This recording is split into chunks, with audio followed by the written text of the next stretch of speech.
Bismillahirrahmanirrahim. Welcome to Digital Communication course. Today we are going to continue our discussion regarding the probability of error, and with the help of few examples we would further endorse our concepts and see how we can calculate the probability of error for different types of signals plotted on the constellation diagram. But before we move on, there was a small query that you guys have posted regarding the decision boundary and the optimum decision threshold, how to calculate it, which in fact I gave you guys a small task to derive that yourself. But given the queries, I have derived it for you and included the derivation in the slides for you, which you can see.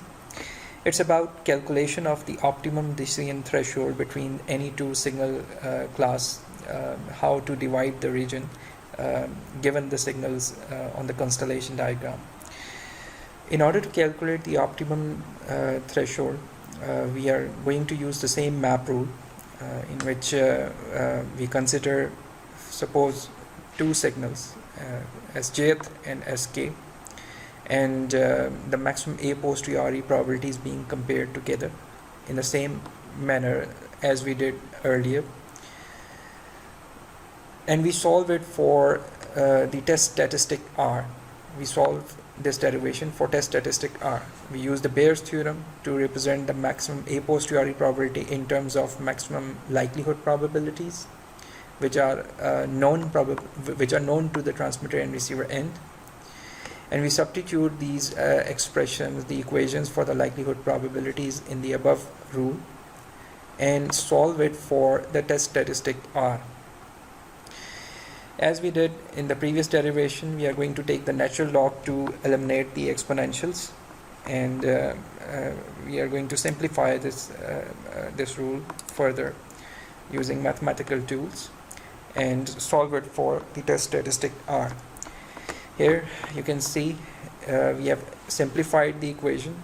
We have expressed R on the left hand side, and we have expressed the rest of the terms on the right hand side, and we have come up with the value of R, which is the test statistic, being compared with some threshold which is represented on the right hand side.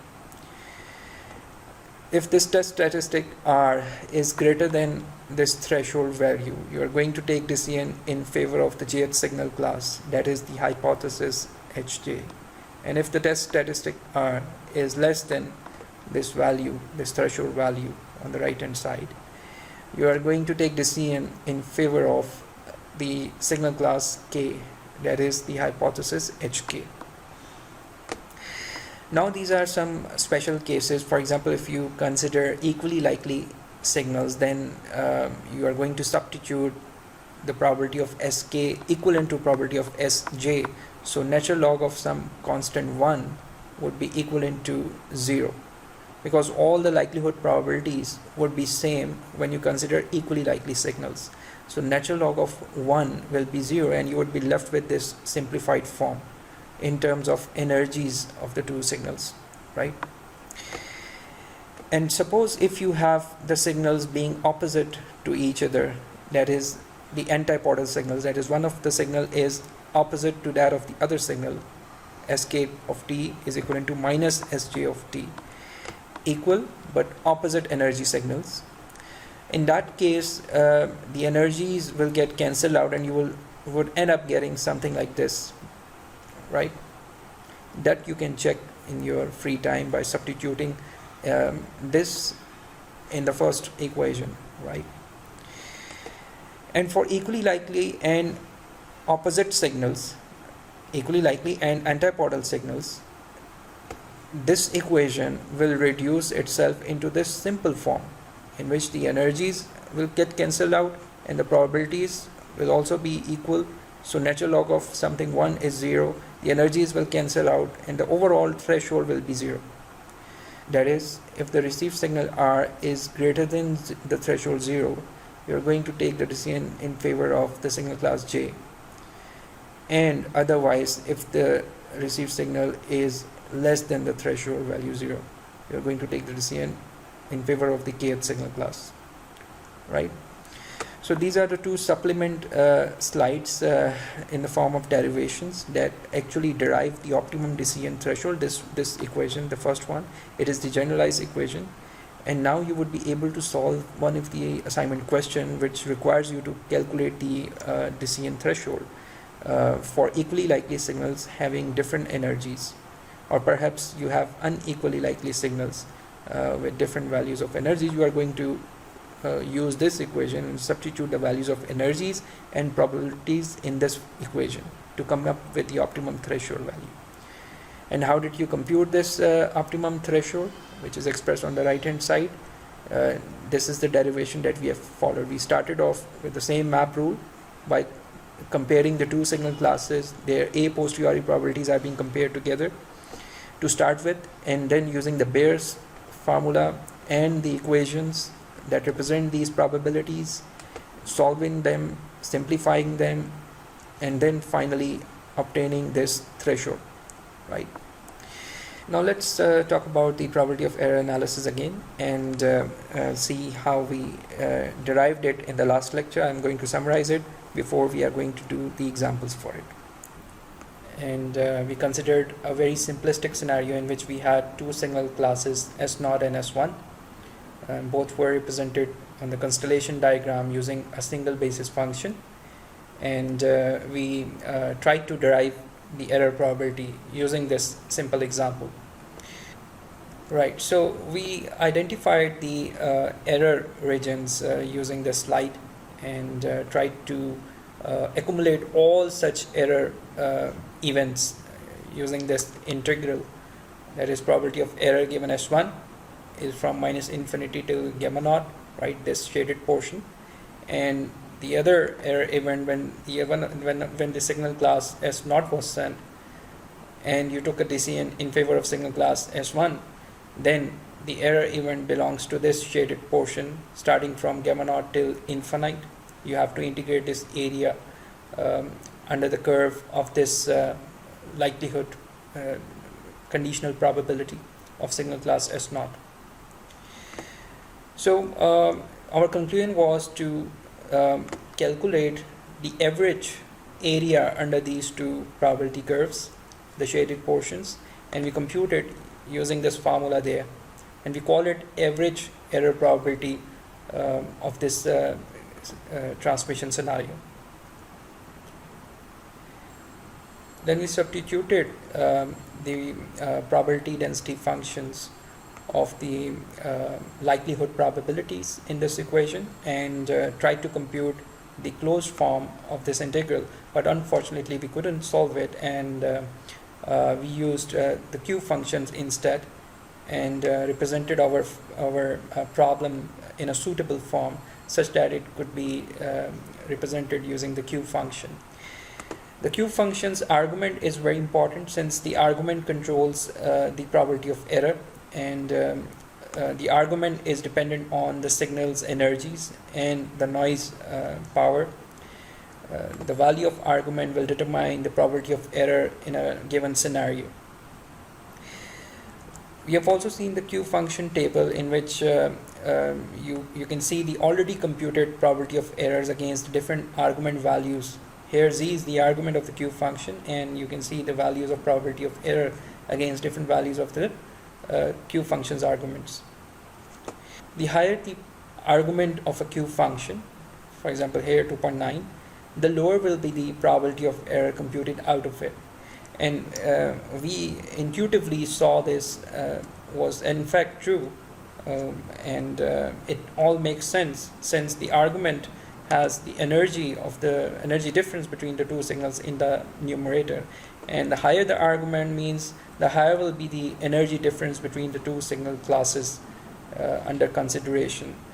So if ED is very high, the numerator is going to be high, and therefore the argument of the Q function will be high, and it will return a very small probability of error as mentioned in this Q function table. Then we saw the transformation of the probability of error function for the three different signal classes. One, the antipodal, the other one the unipolar, and the third one the orthogonal signal classes. We only considered the two signals in each of these classes. We only considered two signals. Today we are going to talk about more than two signals, how we compute the probability of error when we have more than two signals at hand, right? It's very simple, and with the help of examples we will show shortly how we can compute the probability of error as in equation 3.63 for such scenarios, right? So this is the transformation for the orthogonal, for antipodal, and for the unipolar. We came up with the Q functions representation for the three different classes. If you see in the Q function argument, we have EB over N naught. It's a very important ratio. We call it EB N naught in some text. It's the ratio between the signal average energy per bit divided by the noise power spectral density. So if you substitute EB or N naught on the x-axis, and if you vary it starting from some very low value till some very high value, right, you can compute the probability of error against all these values on the y-axis, right? We call it waterfall-like probability of error curves, and you can compute it for various different types of signals classes.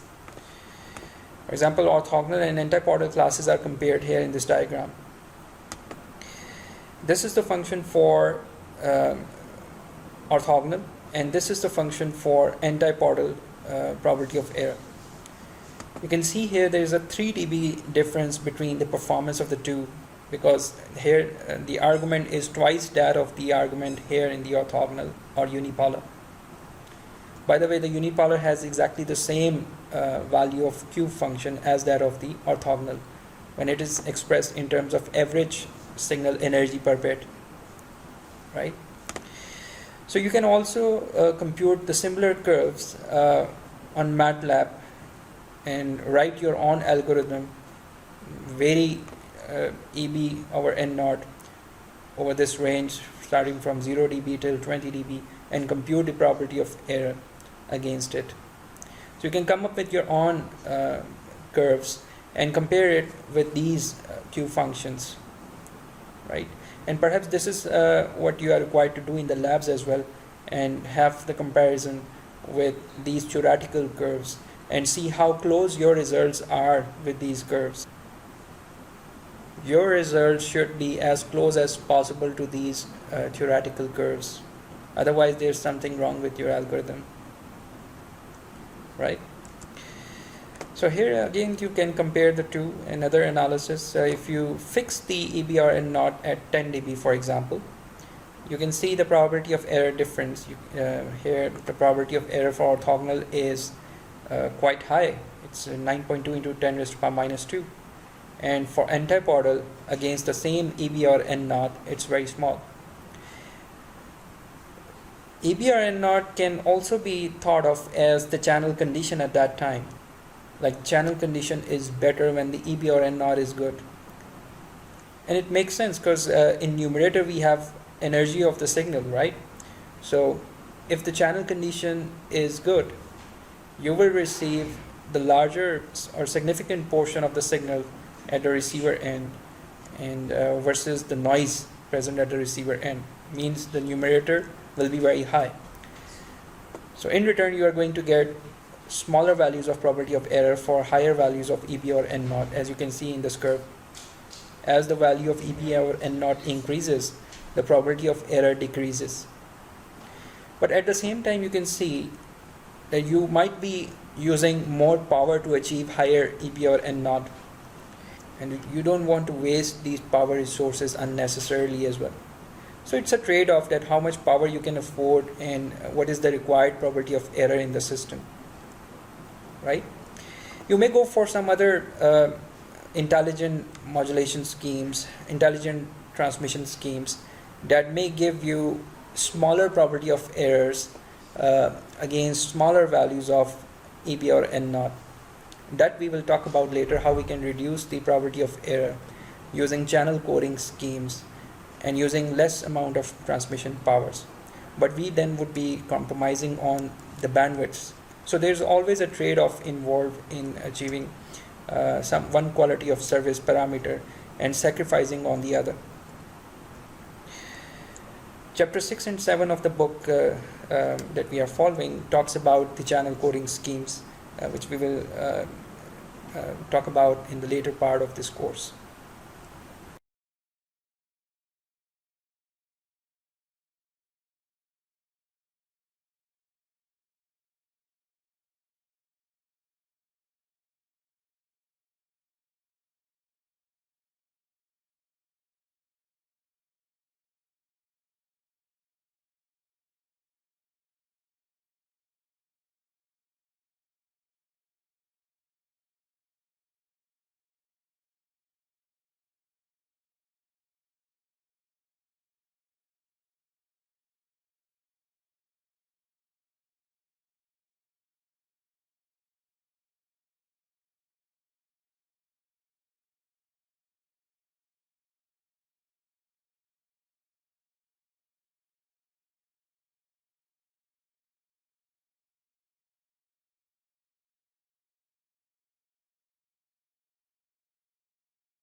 Alright, now let's have a few examples related to probability of error calculation using Q functions.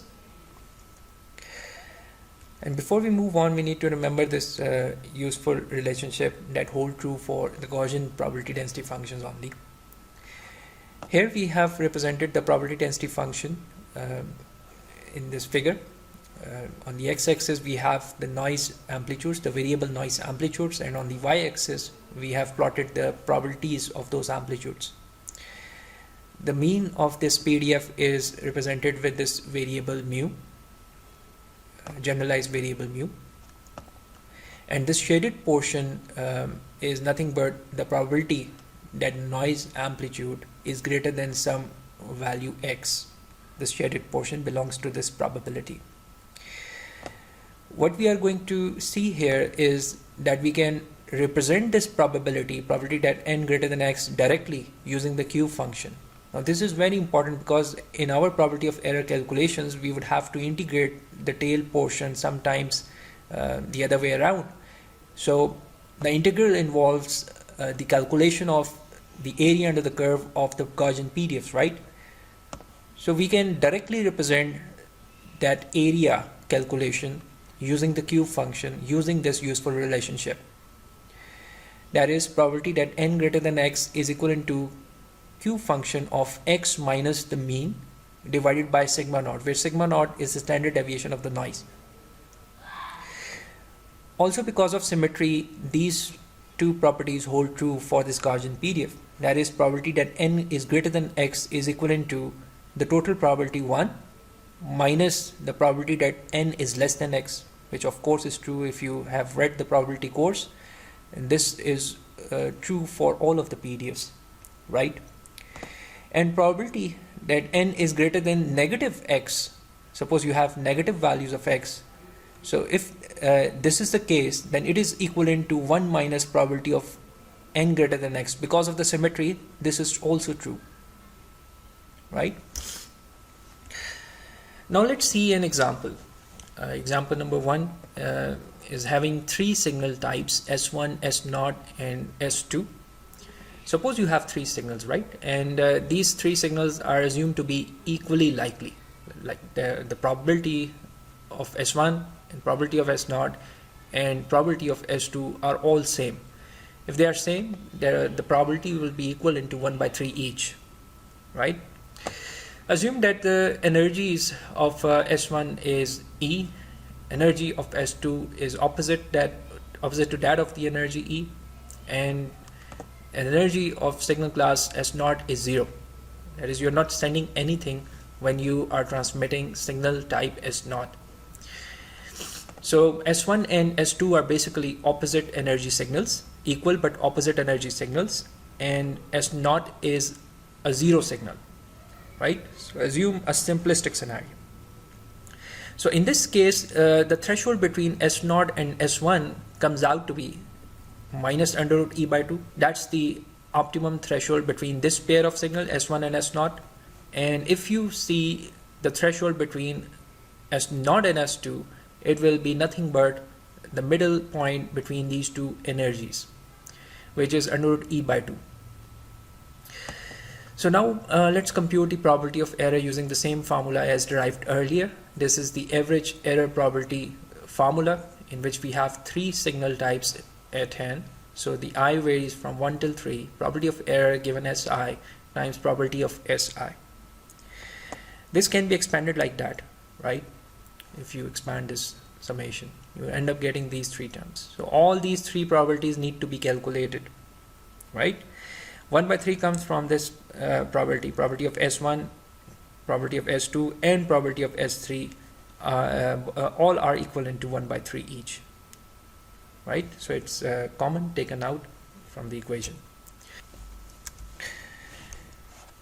Here I've plotted the 3 probability density functions again, and I've shown their overlaps as well so that you can understand how we can compute the error events.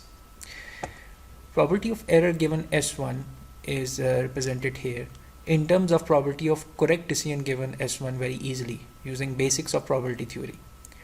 You see, if you have the total probability 1 and if you subtract the correct decisions out of it, you end up getting the error decisions, right? Because the error decision plus correct decision will be always be equivalent to 1.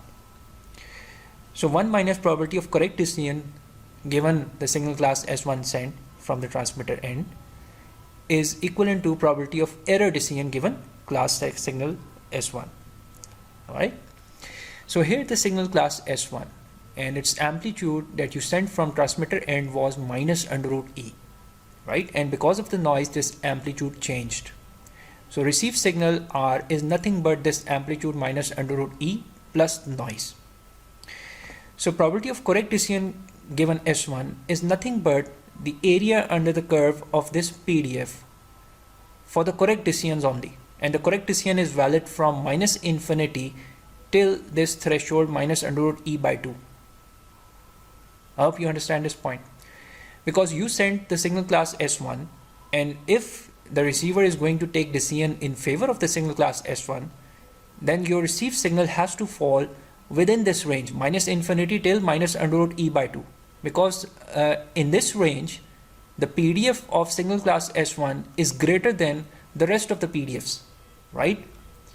So the signal class transmitted from the transmitter end as S1, and you took the decision in favor of that signal class,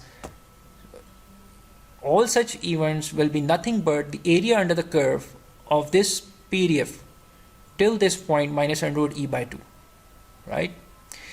So you represent that integral in terms of this probability here. Probability that received signal R is less than minus under root e by 2 given the signal class S1 sent. You have to integrate minus infinity till minus under root e by 2 to compute this probability of correct decision.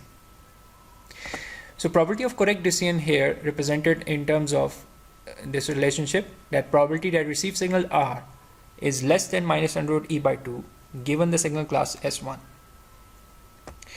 In the next step, you substituted the value of R.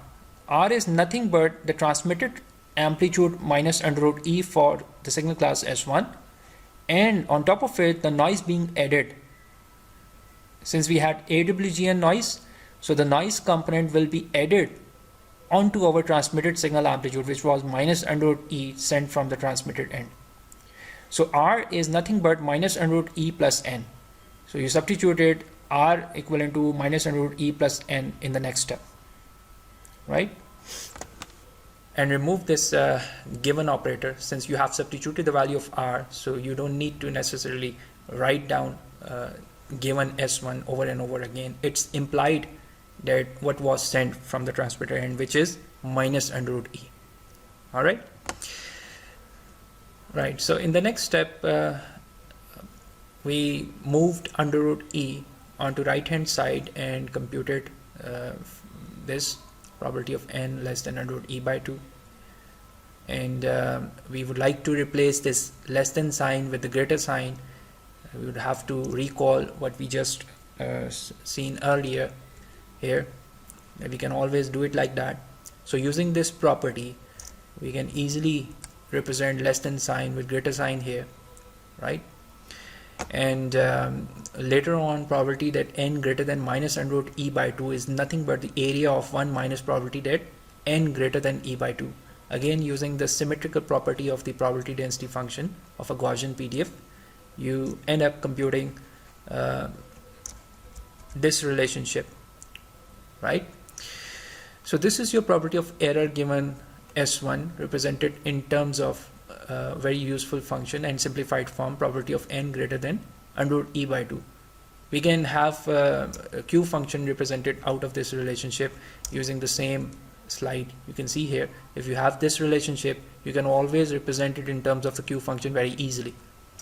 We will do that in later steps, but first let's compute the other probabilities as well. Probability of error given S2 and probability of error given S3. These are the supporting slides to understand this manipulation that we have done here. So I will leave it to you guys. You can see it in your free time, and if you are unable to understand it, then we will discuss it in the interactive session. All right. Right, so now let's talk about probability of error given S0.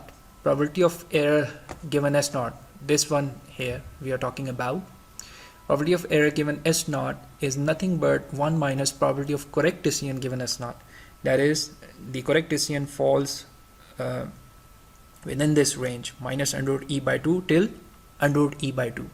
So whenever the received signal falls in between this range, you are going to take decision in favor of the signal class S0, right? And here we are talking about transmitting the signal class S0 and taking this decision in favor of the signal class S0. That is probability of correct decision given S0. So minus under root e by 2 till under root e by 2 will be the range of integral that we have to calculate. So after substituting probability of correct decision given S0 in terms of received signal, we end up getting this equation. This is nothing but the range from minus under root e by 2 till under root e by 2 of the received signal R. Now what was sent actually? Actually we sent 0. We sent nothing. When we were transmitting signal class S0, we were sending nothing. No energy was transmitted. And what we received 0 plus n. That is some noise portion. The mean of that noise is 0. So 0 plus n is what we received, and we replaced r with 0 plus n in the next step. And again we did some manipulation with this probability density function integral. Since we know we have to calculate this area, the shaded portion here plotted, minus under root e by 2 till under root e by 2, we can represent it in this form using the same principles as described here, and using this relationship of Gaussian PDF. So we can represent it using this form. This is some useful form. Probability of n greater than under root e by 2 can be easily represented in Q function. That's why we tried to force coming up with this form in this step. And after solving it, we end up computing probability of error given as naught equivalent to 2 times probability of n greater than under root e by 2. Finally, we have to compute the probability of error given as 2. Now if you see these two probability of errors are equivalent. S1 and S2 are equivalent error probability since they are symmetrical in nature and equal and opposite energy signals. So the probability of error given S1 would be exactly equivalent to probability of error given S2. So we don't need to calculate and redo all the calculations for probability of error given S2 calculations. We can simply put it equivalent to probability of error given S1. That is, probability of error given S2 is equivalent to probability of error given S1 is equivalent to this result, right? Here you can see probability of error given S2 is equivalent to probability of error given S1. Finally, we substitute all these probabilities in that same equation, this one there, right? All the 3 probabilities that we just calculated, and solved it, simplified it, and came up with this simplified form of this probability density function. And finally, using again this reference, so that we can represent this probability in terms of the Q function.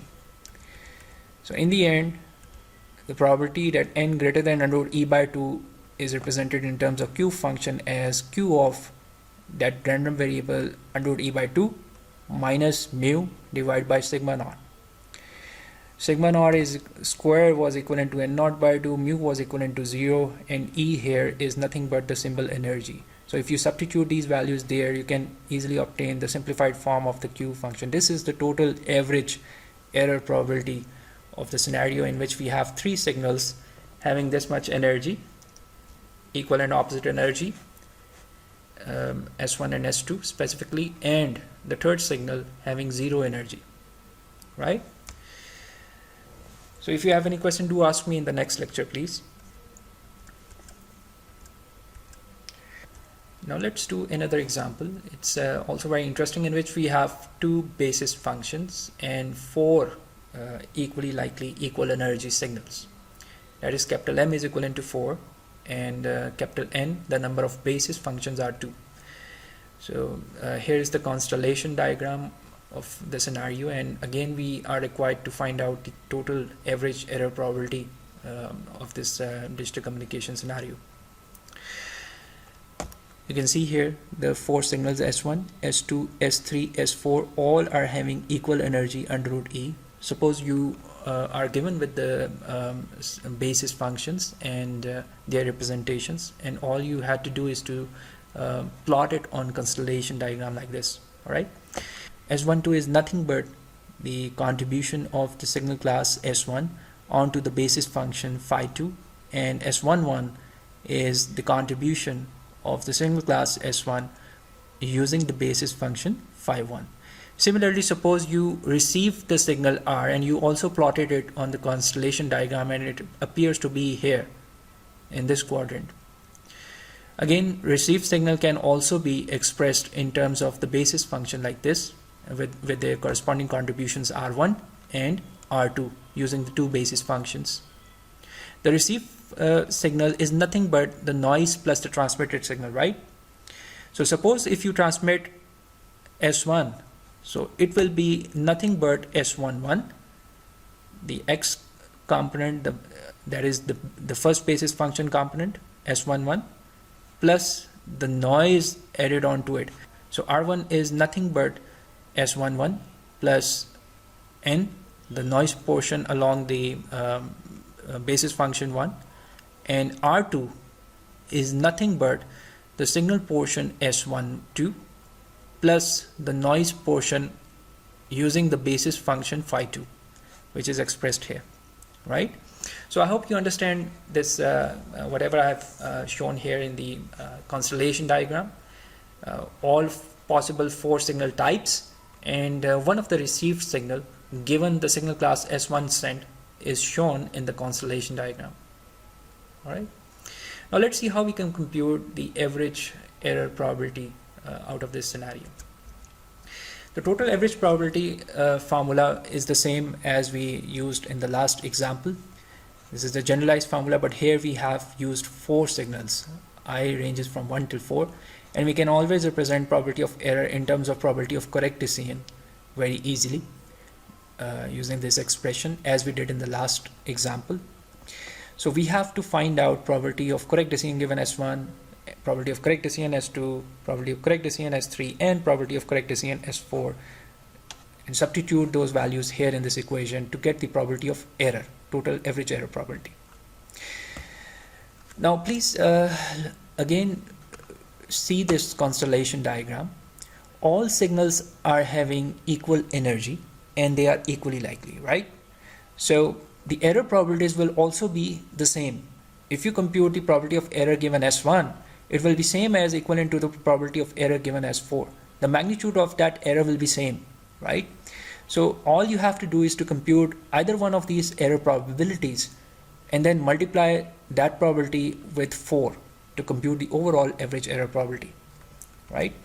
So here, probability of correct decision given S1 plus probability of correct decision S2 plus probability of correct decision S3 plus probability of correct decision S4, all will be same. Here it is represented, and if you substitute all of them to one of the probabilities, right? For example, probability of correct decision S1 is substituted here.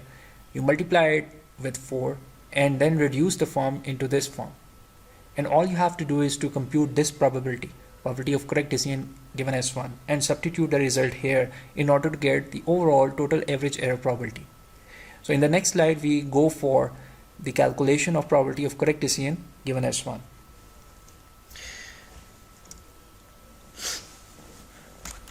If you see here, probability of correct decision given S1 is nothing but the received signal falling into this quadrant, right? If you see the threshold between the optimum threshold between S1 and S4 as an example, you would see the threshold lies here along this axis, exactly there.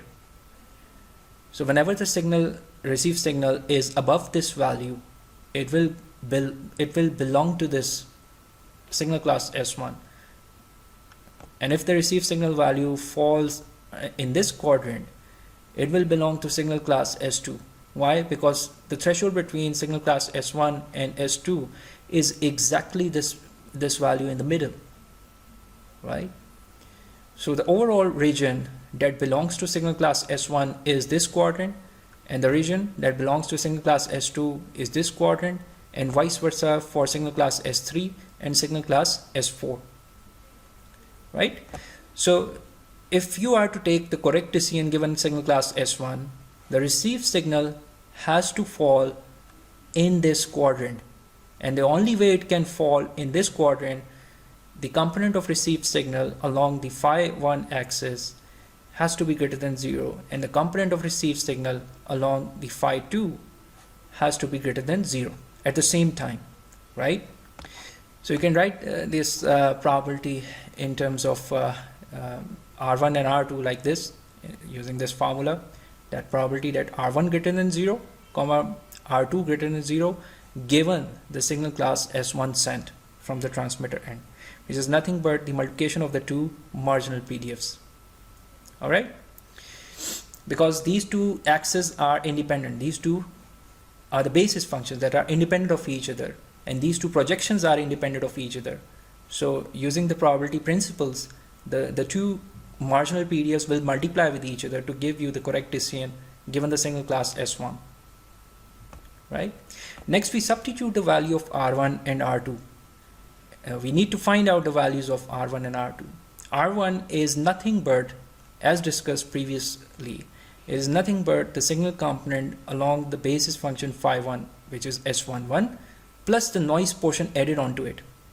And similarly, R2 is nothing but the signal portion S12, which is along the phi2 axis, the second basis function, plus the noise portion added onto it. Because of the noise, it is deviated from this point S1, right? Because you sent signal S1, and because of the noise, you received some deviation from it and plotted here as received signal R. If there was no noise, then R would tend to move towards S1. Or in other words, R would be equivalent to S1 if there was no noise.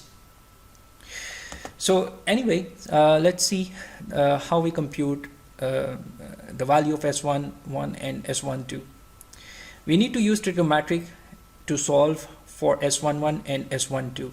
If you see here this triangle there, it is plotted here again for your convenience. S11 and S12 are equal, since this is 45-degree angle, right? This is 90-degree angle, and this is the hypotenuse, which is under root E, right? So using trigonometric principles, we can compute using Pythagoras theorem. We can compute for the value of S11 and S12, and since S11 and S12 are equal, we end up getting S11 and S12 equivalent to under root of E by 2, right? Here we are going to substitute the values of S11 and S12 respectively, and we end up getting this probability in a reduced form. This is nothing but the multiplication of the two. It will be probability of n greater than minus under root E by 2 square as a result. All right.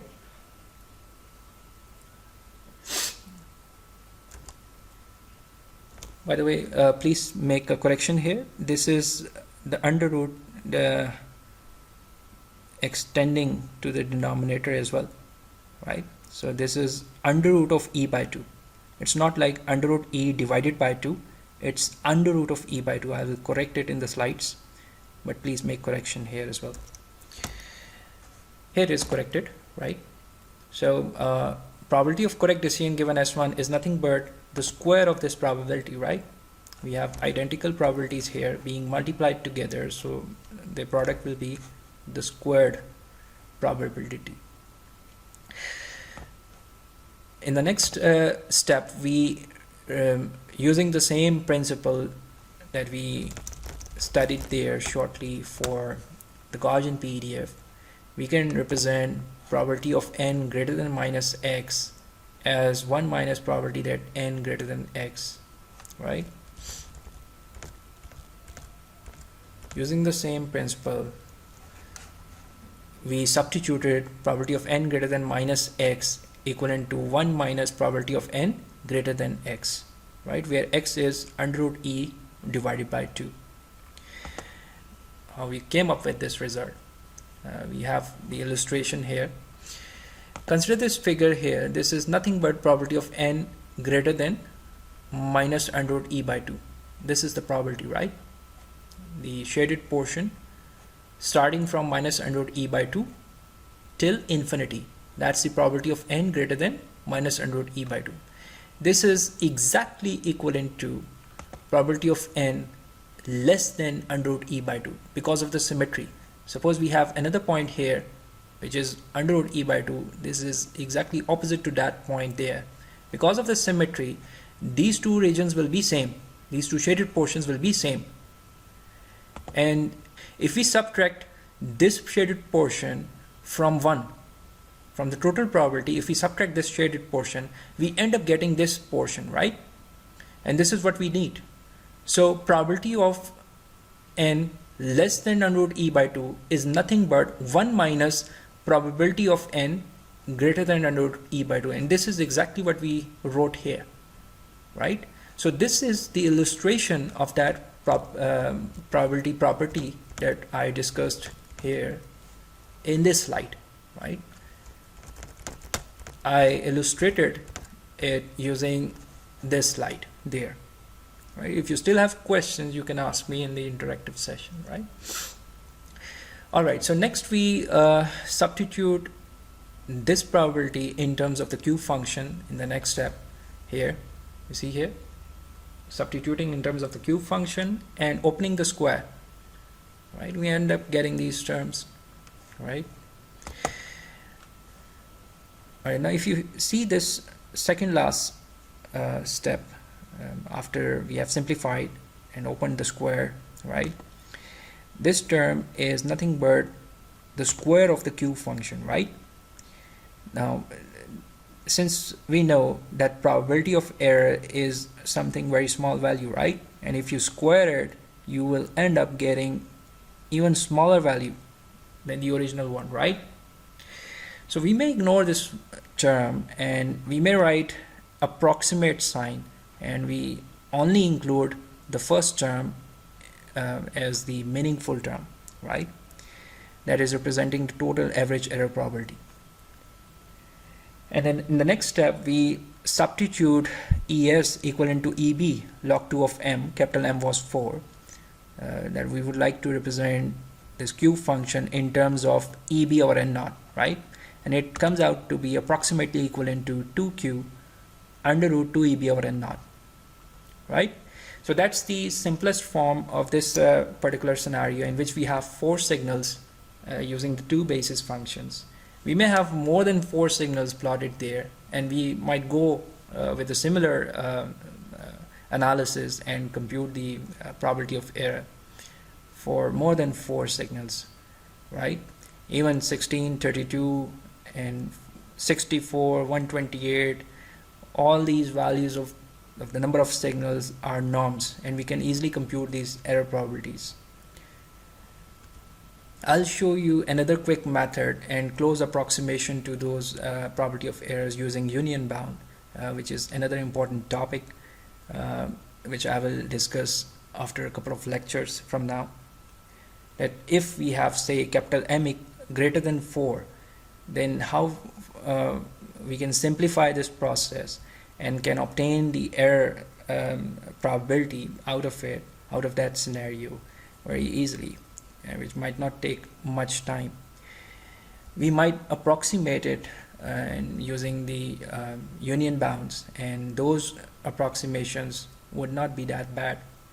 They would be closer to the actual ones. So we will see about it in a couple of lectures. So if you have any questions, you can ask me during the interactive sessions. Thank you.